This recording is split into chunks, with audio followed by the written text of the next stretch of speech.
Alrighty guys, welcome back to another one. We had someone ask if we can put together some black powder 12 gauge shells for clays. Well, yeah, we can do that. Or even using homemade number 6 shot. I'll talk more about that in a moment. The powder is also homemade. And what it is, well, I had some Eastern Red Cedar pet bedding from Walmart, turned it into charcoal, and then added the appropriate amounts of that with potassium nitrate and sulfur, tumbled that in a Harbor Freight rock tumbler for 3 days using lead brown balls, and granulated it. This is very, very basic powder. If you want to see how it's made, I highly recommend going over to Everything Black Powder here on YouTube. Jake and Derek, they do, nobody else on the internet comes close to what they do as far as this stuff right here goes. They make the absolute best. Well, this is sort of what they do, except they puck theirs. It's called Corning. It's much, much better. This is just granulated or screened black powder. It's not as powerful, not by a long shot, but for shotguns, it still gets the job done. You just have to weigh it out on a scale versus using a powder measure, because the density of screened or graded black powder is nowhere near that of corned or pucked black powder. It's compressed to a certain density. I think Jake uses or goes for 1.75 grams per cubic centimeter. Excuse me. But yeah, this is not compressed at all. But again, it serves us just fine in shotguns.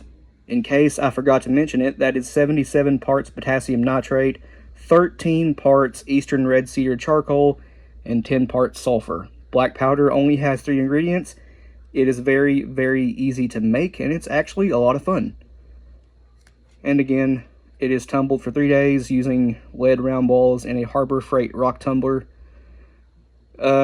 Jake and Derek would be ashamed, but it works.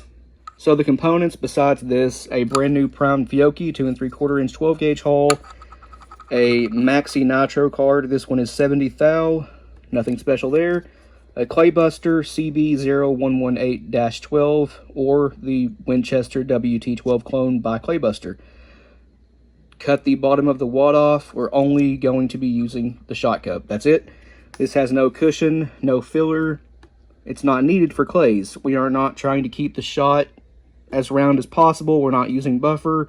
We're just putting together something to shoot clays with. So no need for any sort of cushion or filler. Now the shot here is something special. This is homemade number 6 shot that was made by Joseph. He sent us this, it's been about a couple years now. And yeah, it's homemade number 6 shot. All of it is relatively the same size. There are some that's a little bigger, some that's a little smaller. A few of them, maybe you can pick some out, are slightly egg-shaped, and a few do have little pock marks, but for the most part, it is pretty good number 6 shot, and we've patterned it multiple times. It patterns pretty well, just like, well, it's almost as good as copper-plated number 6. Not quite as good. You get more flyers with this because obviously it's not perfect, but it's good enough to do the job on just about anything. So anyway, what do I do here?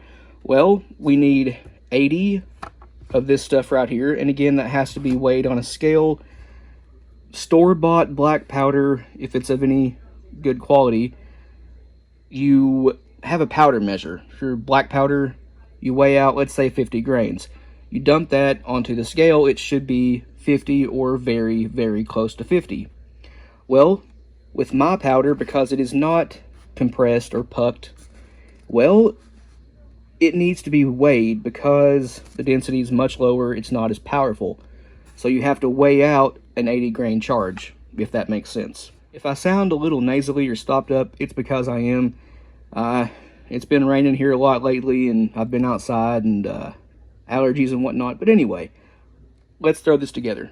Okay, so that 80 grains takes up about 45% of this hull. It's not quite half, almost though. And again, that's because it's not compressed. If we actually look at the powder, you can see that it is multiple different sizes, everything from 4F, probably even smaller than that, up to cannon grade, which is quite large. Now, in shotguns, that doesn't really hurt anything at all. We've shot plenty of this. The velocities are, they're usually within 60 feet of each other, which isn't great, but it's also not great black powder. And you can obviously sift this out for sizes. If you want straight 2F, you can do that.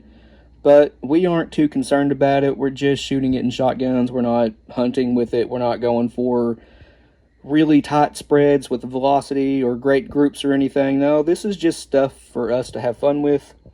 And it is that. It's fun. But we can also tumble this in the tumbler without any media, lead, brass, whatever it may be. No steel, obviously. Anything that'll spark, but that will polish it up, what's called glazing. We don't do that either. We just like to shoot it. So, once the 80 grains is in, Maxi Nitro card. Now, for this, what I like to do is bring it over to the press and give it a little bit of compression. Not a whole lot, but just a little bit. And then after that, get the shot cup off the wad, set that over it, 1 1/8 ounce of 6-shot, crimp. Here's a better view of the shot. You can see, for the most part, it's pretty good stuff. All relatively the same size. Again, some of it's a little egg-shaped, which is fine for clays. But, yeah, just need 1 1/8 ounces.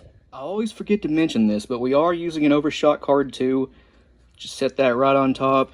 And now we can crimp this. You don't need the overshot card. I'm just using it because this is a brand new haul. And it's a Fiocchi haul at that. They don't exactly crimp as good as Shadites and Rios do, or anything once fired, but they crimp pretty good for the most part. The overshot card just helps it stay a little bit more flat and a little bit more even. It makes it look nicer overall. So here it is. There is a pinhole. Could have used a little bit more overshot card. That's fine. The crimp is deep set enough. Won't pop back open. That is just off the press using the Rabacitor 2, but let's hit this with a BN2 now, and that will finish it up. As you can see, this is my 10 gauge press. I converted from a 12 gauge. It's a Lee Lodahl focus. There you go. And it being 10 gauge, it does bell the top of the hull mouth out a little bit. Yes, I can just switch back over to the 12 gauge press, but I'm too lazy to do that when I can hit this with the BN2 and make it look like a factory shell. Speaking of which, now you can see it's got a beautiful taper on it, which will feed in pumps and semis, although you really shouldn't be shooting these out of a semi. That would just be dumb, wouldn't it? Through a pump, that's okay, but still not ideal. Obviously, this being black, single shot, double, triple, that would be ideal, not a pump. Definitely not an auto. But there it is, guys. The crimp does have a little pinhole again. Could have used the thicker overshot card. That's on me, though. Anyway, there's how we do 12 gauge black powder clay shells. They're pretty fun to put together. We've shot a ton of these. This is my probably 15th batch of powder. We burn through it pretty quick, and I keep having to make more. And each time I make it, I try to make it better and better. This is my first time going for a 3-day tumble. Jake and Derek found out that up to a point, the longer you tumble the powder, the better it performs, the faster it gets, the more powerful it gets. It definitely does make it a little bit more powerful. Not a little bit, a lot more powerful. So, 3-day tumble here. Before doing 3 days with everything else the same, we were getting about 1100 FPS. With the 3-day tumble, we might be looking at closer to 1200. I don't think that a longer tumble would really make a huge difference in shotguns. It's such a big bore. Now, in rifles and pistols, the longer tumble time does make it a lot more powerful. I suppose we should also chrono this stuff to see how much better it is compared to the previous batch, which again, everything the same except for 24-hour tumble. This being 3, it should again be a touch more powerful. But anyways, guys, hope you enjoyed this one. Just wanted to show this. Viewer request. If you guys have any requests, leave it in the comments below. Let us know what you want to see us do, and we'll try to make it happen. But If you want to help us out, we have a Patreon, which is in the description, along with our Instagram, Rumble, and merch store. But yeah, thanks for watching, and we'll see you in the next one.